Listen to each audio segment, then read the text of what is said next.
नमस्कार दोस्तों, quality learning के डिजिटल प्लेटफॉर्म पर पुनः आपका स्वागत है। मैं आनंद सर आपके समक्ष एक नए वीडियो के साथ। आज का वीडियो फ्रांसीसी क्रांति पर ही आधारित है, जिसका दूसरा भाग मैं लेकर आपके समक्ष हूँ। इस वीडियो में ये वीडियो भी काफ़ी इंटरेस्टिंग और इन्फॉर्मेटिव होने वाला है, तो वीडियो को अंत तक जरूर देखें और फ्रांसीसी क्रांति जिसने यूरोप की दशा और दिशा बदल दी को आसान लफ्ज़ों में पढ़ें, जो आपको एक कंसेप्ट देगा ताकि आप इसे अच्छी तरह समझ पाएंगे कि क्रांति के पूर्व वो कौन सी घटनाएं जिम्मेवार थी, राजा ने ऐसा क्या कर दिया कि लोग क्रांति करने के लिए मजबूर हो गए। अपने पहले वीडियो में मैंने फ्रांसीसी क्रांति के कारणों का जिक्र कर दिया है। अगर आपने अभी तक वो वीडियो नहीं देखा है तो उसको आप देख लें, ताकि आपको इस वीडियो के कंसेप्ट को समझने में और ज़्यादा आसानी होगी, इस टॉपिक को समझने में और ज़्यादा आसानी होगी। आज हम उससे आगे की बात करेंगे और देखेंगे कि क्रांति से पूर्व कुछ सिलसिलेवार घटनाएं जो इसके लिए जिम्मेदार रही, वो उस चीज़ को हम देखेंगे। तो चलिए शुरू करते हैं वीडियो को देर नहीं करते हुए। देखिए, हम पढ़ेंगे कि फ्रांस की क्रांति होने से पूर्व कुछ सिलसिलेवार घटनाएं की सूची, मतलब वो क्या कारण थे कि ये घटनाएं हुई। अचानक ये घटनाएं नहीं हुई थी, मैंने बता दिया है। इसके कारणों को मैंने ऑलरेडी जिक्र कर दिया है कि वो सामाजिक परिस्थितियाँ, आर्थिक परिस्थितियाँ, राजनीतिक परिस्थितियाँ क्या क्या थी, मैंने अपने पहले वीडियो में बात कर लिया है। अब हम देखते हैं आगे क्या हुआ। देखिए, 1774 ईस्वी में लुईस 16 जो है फ्रांस के सिंहासन पर आसीन होता है। राजा के पास काफ़ी अधिकार थे, लेकिन टैक्स बढ़ाने का अधिकार स्टेटस जनरल या प्रतिनिधि सभा को ही था। इस बात को ध्यान रखेंगे कि राजा के पास पर्याप्त अधिकार जरूर होते हैं, लेकिन टैक्स बढ़ाने का अधिकार जो है वो स्टेटस जनरल को था, यानी प्रतिनिधि सभा को था, जिसके लिए असेंबली की बैठक बुलानी पड़ती थी। अगर आपको टैक्स बढ़ाना है तो आपको असेंबली की बैठक बुलानी होगी। और ये देखिए, असेंबली की जो अंतिम बैठक बुलाई गई थी वो 1614 ईस्वी में ही बुलाई गई थी। उसके बाद अर्थात जितने भी टैक्स बढ़ाने थे वो ऑलरेडी पहले ही बढ़ाए जा चुके थे। अब क्या हुआ, लेकिन लुईस 16 की स्थिति खराब थी। एक तरफ जहां कर्जदाता से 10 अरब लिवरे का कर्ज इसने ले रखा था, कि जो कि मैंने अब बताया था कि ये इसने हाई इंटरेस्ट पर ये कर्ज ले रखा था, ठीक है। दूसरी ओर राजा के शान शौकत भी बनाए रखनी पड़ती थी इसको। अब राजा हैं तो आप ऐसे ही नहीं चल सकते हैं, आपको मेंटेन करना पड़ता है। तो एक तरफ आपको राजा के शान शौकत भी आपको बनाए रखनी होती है। चलिए आगे देखते हैं क्या हुआ। आगे की बात कर लेते हैं। जहां एक तरफ प्रथम और द्वितीय स्टेट को ही इसने विशेष अधिकार दे रखे थे, मतलब इसने फर्स्ट स्टेट और सेकंड स्टेट को कुछ विशेष अधिकार दे रखे थे क्योंकि उनको टैक्स नहीं देना पड़ता था। वहीं दूसरी ओर जो है केवल तीसरे स्टेट के लोग ही टैक्स देने का कार्य कर रहे थे, जिससे मेंटेन करना हेतु अपर्याप्त था। अब आप जो है एक स्टेट के टैक्स से आप पूरे राज्य को मेंटेन नहीं कर सकते हैं। आप पहले और दूसरे स्टेट वाले भी अगर टैक्स देते तो शायद मेंटेन करना पॉसिबल था, लेकिन केवल थर्ड स्टेट के लोग ही टैक्स दे रहे थे, इसलिए राजा को मेंटेन करने में दिक्कत हो रही थी। अब देखिए बेचारा ये कहाँ से विकास करता है, ये इसका जिक्र मैंने अपने वीडियो में कर दिया है पहले ही, आप उसको देख लें। हमारे चैनल को लाइक और सब्सक्राइब करना ना भूलें। बेहतर कंटेंट के लिए अगर आपको अच्छा लग रहा हो तो सब्सक्राइब करना नहीं भूलें। चलिए देखते हैं आगे। 5 मई 1789 को, अब देखिए घटना है 14 जुलाई की फ्रांसीसी क्रांति की, लेकिन उससे पहले में मैं बात कर रहा हूँ। 5 मई 1789 को राजा अर्थात लुईस 16 जो है असेंबली की बैठक बुलाता है। बैठक बुलाने का अधिकार इसी के पास होता है नए टैक्स को पास करवाने के लिए। बैठक क्यों बुलाई इसने? नए टैक्स को पास करवाने, चूँकि इसको टैक्स बढ़ाना था, खर्चा मेंटेन नहीं हो रहा था, तो उस वजह से इसने बैठक बुलाई और उसमें टैक्स बढ़ाने का प्रस्ताव रखा। क्योंकि बैठक को बुलाने का अधिकार सिर्फ लुईस 16 को ही था, ये मैं बता दिया। और टैक्स देखिए, जो टैक्स है वो बिना असेंबली के बैठक में रखे प्रस्ताव के बगैर नहीं बढ़ाया जा सकता था। यानी जब तक आप बैठक नहीं बढ़ाएंगे, आप प्रस्ताव पारित नहीं होता है, तब तक आप टैक्स नहीं बढ़ा सकते थे। देखिए, बैठक का उद्देश्य क्या था? टैक्स में वृद्धि करना। अब ये बैठक कहाँ हो रही थी? बैठक हो रही थी वर्साई के महल में, जिसमें बैठक से पूर्व अच्छी तरह से सजाया गया था। अब आप राजा हैं, आपको बैठक करवानी है तो राजमहल को तो पहले ही से सजाना पड़ेगा ना, तो इस वजह से इन्होंने पहले से ही सजा रहा। आप समझ सकते हैं कि जिस राजा के पास पैसे नहीं थे, कंगाली में यानी राजकोष रिक्त हो चुका था, वो बैठक करवाने के लिए वर्साई के महल को शान शौकत से सजवाता है। आप समझ सकते हैं। इसके बाद देखिए क्या हुआ, इस बैठक में 300 प्रतिनिधि पहले स्टेट से भाग लेते हैं, जो कि आगे के पंक्ति में इनको बैठने का अधिकार होता था। दूसरे स्टेट से देखिए, जो दूसरे स्टेट से 300 प्रतिनिधि भी भाग ले सकते थे, जिनको उनसे पीछे बैठने का अधिकार था। और जो थर्ड स्टेट वाले हैं, जो तीसरे स्टेट वाले हैं, उसमें से 600 प्रतिनिधि भाग ले सकते थे, जो सबसे पीछे वाले पंक्ति में खड़े होते थे। इनको बैठने का भी अधिकार नहीं होता था। इस बात को भी आप ध्यान रखेंगे। इस स्टेट की खास बात ये थी कि इसका प्रतिनिधित्व जो है वो समृद्ध एवं शिक्षित वर्ग के लोग जो कर रहे थे। इसको समृद्ध आप कर लीजिएगा, ध्यान रखिएगा, समृद्ध कर लीजिएगा, शिक्षित वर्ग कर रहे थे। इस बैठक में किसानों, कारीगरों और मजदूरों एवं महिलाओं को प्रवेश वर्जित था। आपसे पूछता है कि इस बैठक में कौन कौन लोग नहीं शामिल हो सकते थे, तो किसान नहीं शामिल हो सकते, कारीगर नहीं शामिल हो सकते थे, मजदूर नहीं शामिल हो सकते थे, महिला नहीं शामिल हो सकती थी। कौन शामिल हो रहे थे, तो वकील, डॉक्टर, शिक्षक, ये सब जो लोग थे वो उनको शामिल होने का अधिकार था। इसके अलावा लेकिन क्या था, ये लोग शामिल हो नहीं सकते थे, लेकिन अपना जो है शिकायत जो है वो पत्र के माध्यम से राजा तक पहुंचाने का कार्य कर सकते थे। तो इन्होंने क्या किया कि जो अपने प्रतिनिधि इन्होंने भेजा था थर्ड स्टेट से, जिसमें शिक्षित वर्ग, वकील और आपको डॉक्टर या जो भी IAS ऑफिसर शामिल थे, उनको इन्होंने 40,000 पत्र जो है, 40,000 पत्रों की जो है शिकायत, मांग और सूची बनाई, शिकायत और मांगों की सूची बनाई। लेकिन नियम के अनुसार अब असेंबली जो बनी थी, असेंबली जो होती थी, उसमें नियम थे कि प्रत्येक स्टेट से केवल एक ही वोट देने का अधिकार था। भले आप 300 हैं, लेकिन वोट देने का अधिकार सिर्फ आप एक को है। भले आप 600 हैं, लेकिन वोट देने का अधिकार सिर्फ एक ही को रहेगा। ठीक है। तो लेकिन तीसरे स्टेट के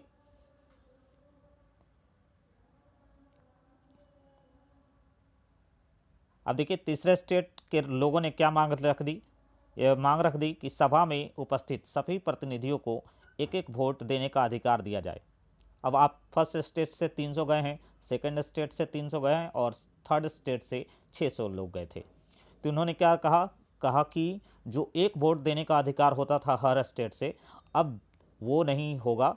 अब जो है जितने भी प्रतिनिधि उपस्थित हैं उनको वोटिंग करने का अधिकार दिया जाए, सभी को एक वोट देने का अधिकार दिया जाए, और बहुमत के उपरांत ही टैक्स बढ़ाने या न बढ़ाने का निर्णय लिया जाए। अगर बहुमत आपके पक्ष में जाता है तो आप टैक्स बढ़ाइए, अगर आपके पक्ष में नहीं जाता है तो आप टैक्स नहीं बढ़ा सकते।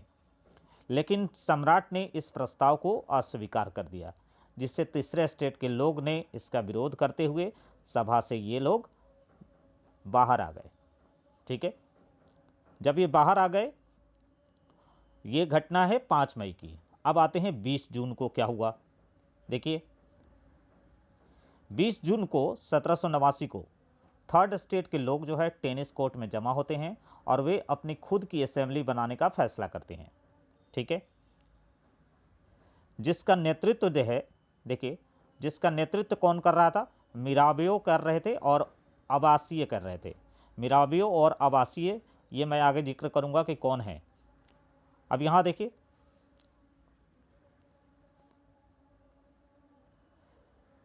यहां थर्ड स्टेट के लोगों के द्वारा शपथ लिया जाता है, यानी उस टेनिस कोर्ट में शपथ लिया जाता है कि जब तक हम सम्राट की शक्तियों को कम करने वाला संविधान नहीं बना लेते, तब तक ये बैठक जो है वो आपको जारी रहेगी।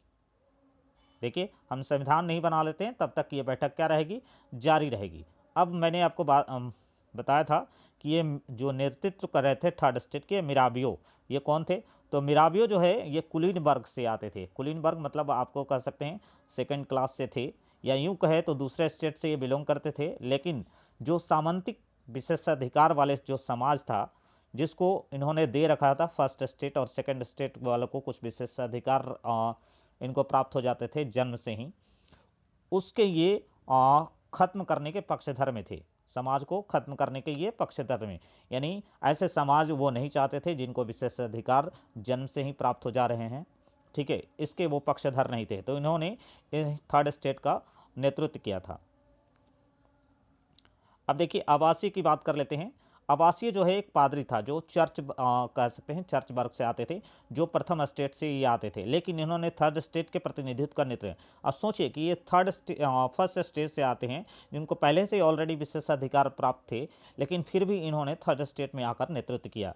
इसने एक पुस्तक भी लिखी, देखिए इन्होंने एक पुस्तक भी लिखी जिसका शीर्षक था थर्ड स्टेट क्या है। ठीक है, इसको लेकर इन्होंने एक अपना पुस्तक निकाली जिसमें इन्होंने इस शीर्षक नाम से इसको जिक्र किया और थर्ड स्टेट का इन्होंने नेतृत्व किया। अब देखिए, अब घटना जो है 14 जुलाई को 1789 की है, जिस दिन फ्रांसीसी क्रांति हुई। उस दिन क्या हुआ, देखिए 14 जुलाई 1789 को वास्तिल में एक अफवाह फैल गई। वास्तिल कहाँ है, ये वास्तिल जो है वो पेरिस में पड़ता है, फ्रांस के एक जगह है वास्तिल। यह अफवाह फैल गई कि राजा ने अपने सैनिक भेजे हैं लोगों पर गोलियां चलवाने हेतु। अब देखिए, अब जब राजा ने सैनिक भेज दिया है जिससे फ्रांस के लोगों के बीच डर का माहौल हो गया। अब जब डर का माहौल हुआ तो क्या हुआ,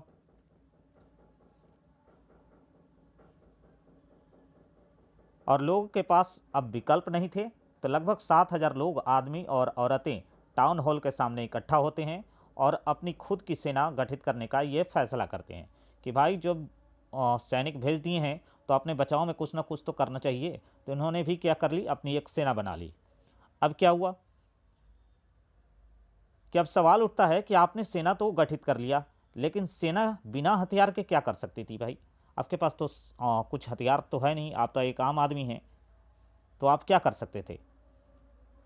तब इन्होंने अपने बचने हेतु, यानी अपने बचाव के लिए, ठीक है, सरकारी भवनों में घुसकर लूटपाट करना शुरू कर दिया। क्यों? हथियार के लिए, ताकि कुछ ना कुछ ऐसा चीज मिले जिससे कि हम उन सैनिकों का मुकाबला कर सकें जो राजा ने भेजे हैं, ताकि उनके पास भी कुछ ऐसी चीज होना चाहिए जिससे कि राजा के सैनिकों का यह मुकाबला कर सके। अतः हथियार की खोज में ये बास्तिल के किले में पहुंच जाते हैं। बास्तिल में एक किला होता था जो उस समय जेल इसको बना दिया था राजा ने, जो पहले से ही लोगों के बीच एक घृणा का केंद्र था, जिसके बीच जो है लोगों के बीच जो है ये इस किले को लेकर काफ़ी घृणा थी, क्योंकि लोगों को इसमें राजा जो है जेल में डाल देता था।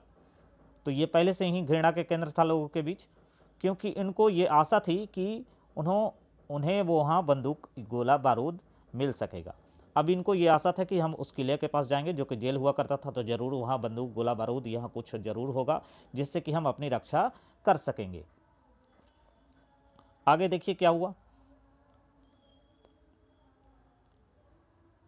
अब आगे देखिए, हथियार के कब्जे की लड़ाई में, यानी हथियार के लूटपाट में लोगों ने वास्तिल के कमांडर को भी मार डाला। जो वास्तिल का कमांडर था, जो जेल में कमांडर हुआ करता था, उसको इन्होंने मार डाला लोगों ने, और जेल में बंद 7 कैदियों को इन्होंने छुड़ा लिया। जो उस दौरान जो है वास्तिल के किले में 7 कैदी बंद थे। आपसे पूछेगा भाई कि कितने उस दौरान किले में कैदी बंद थे, तो 7 थे।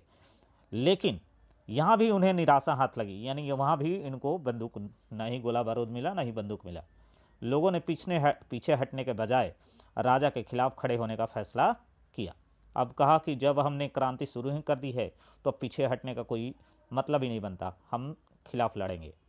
और इन्होंने उनके खिलाफ खड़े होने का फैसला किया, और इस तरह से फ्रांस की क्रांति की क्या होती है, शुरुआत होती है। अब देखिए, अब सवाल उठता है कि आपसे पूछेगा कि बास्तिल क्या है। तो बास्तिल मैंने बताया था कि पेरिस नगर के पूर्वी भाग में स्थित था।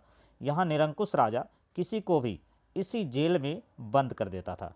ये एक जेल हुआ करता था जिसमें कोई भी राजा के खिलाफ कोई भी काम करता था, कोई भी कुछ ऐसा एक्टिविटी करता था जिससे राजा उसको इसी जेल में बंद कर देता था। अतः यह किला लोगों के बीच पहले से ही घृणा का केंद्र हुआ करता था। अतः लोगों ने इस किले को ढहा दिया। अब लोग इतने गुस्से में थे कि इसने इस किले को ही ढहा दिया, और या यूं कहे तो गिरा दिया। एवं किले के अवशेष, यानी जो भी किले के अवशेष थे,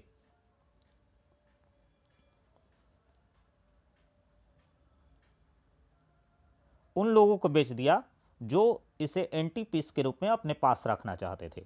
अब मान लीजिए कोई बहुत सारी व्यक्ति ऐसे होते हैं जो पुरानी चीज़ों का संग्रहण करते हैं और रखते हैं दिखाने के लिए कि मेरे पास ये है, मेरे पास वो है। तो ऐसे जो भी लोग इंटरेस्टेड थे किले के अवशेषों को रखने के लिए, उनको ये चीज़ें बेच दी गई। इसके बाद देखिए, इस घटना के बाद जहां एक तरफ पेरिस में संघर्ष जारी था, दूसरी ओर देहाती क्षेत्रों में भी संघर्ष क्या हो गया, शुरू हो गया। अब यहाँ देखिए, जहां एक तरफ पेरिस में यानी शहरी एरिया में ही ये संघर्ष जारी था, वहीं दूसरी ओर देहात क्षेत्र में भी यही संघर्ष जारी हो गया, क्योंकि आम जनता पाव रोटी की कीमतों से परेशान थी। उस समय मैंने बताया था कि पाव रोटी की कीमत इतनी बढ़ चुकी थी जिससे कि आम व्यक्ति नहीं खरीद सका था। तो इस वजह से आम जनता पहले से ही परेशान थी। यह घटना तब तक जारी रही जब तक कि लुई 16 को फांसी की सजा नहीं हो गई। आगे देखिए, आगे है कि इस बात को हम पहले से जानते हैं कि देखिए कि पहले भी टैक्स बढ़ाए गए थे, राजा द्वारा पहले भी टैक्स बढ़ाए गए थे, जिसका विरोध किसानों और कामगारों ने किया था।